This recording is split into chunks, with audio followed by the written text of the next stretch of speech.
히브리서 12장.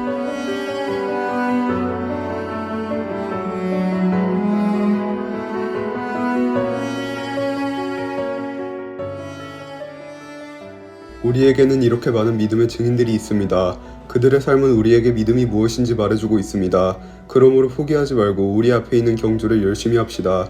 우리의 삶 속에서 방해가 되는 것들은 다 없애버리고 우리를 쉽게 올가매는 죄를 벗어버립시다. 우리 믿음의 시작이며 또 믿음을 완전하게 하시는 주님만을 바라봅시다. 예수님께서는 십자가에서 돌아가실 때 아무것도 아닌 것처럼 모든 부끄러움을 참아내셨습니다.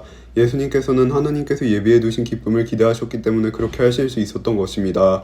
이제 그분은 하나님 보좌의 오른편에 앉아 계십니다. 예수님을 생각하십시오. 예수님께서는 죄인들이 그를 미워해서 악한 일을 할 때에도 묵묵히 참으셨습니다. 지칠 때라도 낙심하지 말고 예수님의 본을 따르기 바랍니다. 여러분은 죄에 맞서 싸우고 있지만 아직 죽을 정도까지 싸워보지는 않았습니다. 여러분은 하나님께서 그의 아들을 격려하듯이 말씀해 주신 것을 잊었습니까? 내 아들아, 주의 훈계를 가볍게 여기지 말고 주님께서 너를 꾸짖으실 때 낙심하지 마라. 주님께서는 사랑하는 자에게 벌을 주시고 그의 아들로 받아들인 자들을 채찍질하신다. 따라서 여러분이 받는 고난을 아버지의 훈계로 알고 견디십시오. 하나님께서는 아버지가 자기 아들에게 벌 주듯이 여러분을 대하시는 것입니다. 아들을 훈계하지 않는 아버지는 어디에도 없습니다. 아들이면 훈계를 받기 마련입니다. 만일 여러분에게 아무런 훈계가 없다면 여러분은 사생아이며 참아들이 아닙니다.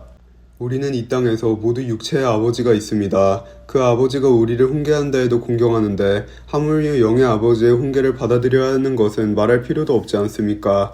그렇게 할 때 우리는 생명을 받게 되는 것입니다. 이 땅에서의 아버지는 그들이 가장 좋다고 생각하는 대로 우리를 벌합니다. 그러나 하나님께서는 우리가 그분의 거룩하심을 담게 하기 위해 벌하십니다. 훈계를 받는 바로 그때에는 즐거움이 없고 고통스럽습니다. 그러나 후에 그 훈계 때문에 더 나은 사람이 된다면 우리에게 평안이 있을 것입니다. 왜냐하면 우리가 올바른 길 안에서 살아가게 되었기 때문입니다.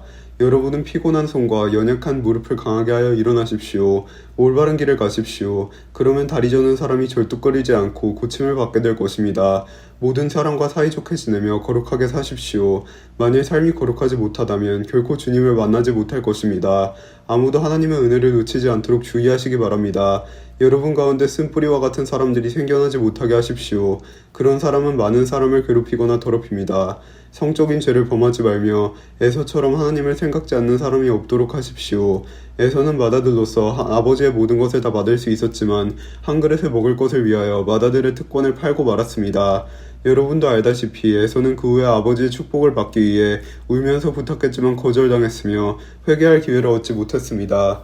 여러분이 도착할 곳은 손으로 만질 수 있거나 불이 타오르는 산도 아니고 어두움과 슬픔과 폭풍이 일어나는 산도 아닙니다. 또한 나팔 소리와 음성이 들려오는 산도 아닙니다. 이스라엘 백성이 산에서 들려오는 음성을 들었을 때 그들은 더 이상 하나님께서 말씀하시지 않도록 부탁했습니다. 그들은 누구든지 심지어 짐승이라도 이 산에 닿으면 돌로 쳐서 죽임을 당할 것이다 라는 하나님의 명령을 감당할 수 없었습니다. 그 광경이 너무나 무서워 모세조차도 두렵고 떨린다 하고 말하였습니다. 그러나 여러분은 시온산에 이르렀으며 살아계신 하나님의 성 하늘의 예루살렘에 이르렀습니다. 이곳은 수많은 천사들이 기뻐하며 함께 모여있는 곳입니다. 또 하늘의 이름이 기록된 맏아들의 모임이 열리는 곳이며 모든 사람의 심판자이신 하나님께서 계신 곳입니다. 그리고 완전하게 된 의인들의 영혼이 거하는 곳이기도 합니다. 여러분은 그의 백성들에게 하나님의 새 언약을 가져다 주신 예수님께서 계신 곳에 왔습니다. 여러분은 아벨의 피보다 더 나은 소식을 전해준 그리스도의 피에 가까이 나아온 것입니다. 여러분은 하나님께서 말씀하실 때 거역하지 마십시오. 옛 선조들은 땅에서 모세를 통해 경고를 받고도 순종하지 않다가 벌을 받았습니다. 이제는 하나님께서 하늘로부터 우리에게 경고하시는데 우리가 그 말씀을 듣지 않는다면 어떻게 되겠습니까? 예전에는 그 소리가 땅을 흔들었지만 이제는 땅뿐만 아니라 하늘까지도 다시 한번 흔들어 놓겠다 고 하나님께서 약속하셨습니다. 다시 한번이라는 말은 흔들릴 수 있는 것들은 모조리 없애버리시겠다는 뜻이기도 합니다. 이것은 흔들리지 않는 것들만을 남기려는 것입니다. 우리가 흔들리지 않는 나라를 가졌으니 감사드립시다. 하나님을 기쁘시게 하며 경건함과 두려움으로 그분께 예배 드립시다. 우리 하나님은 모든 것을 태워버리는 불과 같은 분이십니다. 아멘.